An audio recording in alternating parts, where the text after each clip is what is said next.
چې عالمان په دنیا شته د نبیانو وارثان په دنیا شته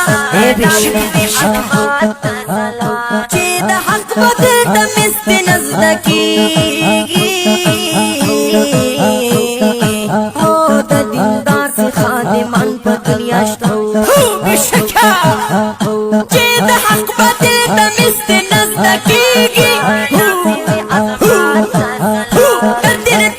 خادمان په دنیا شته شته بشکه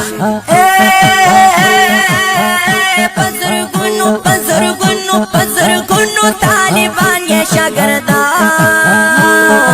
دی بشکه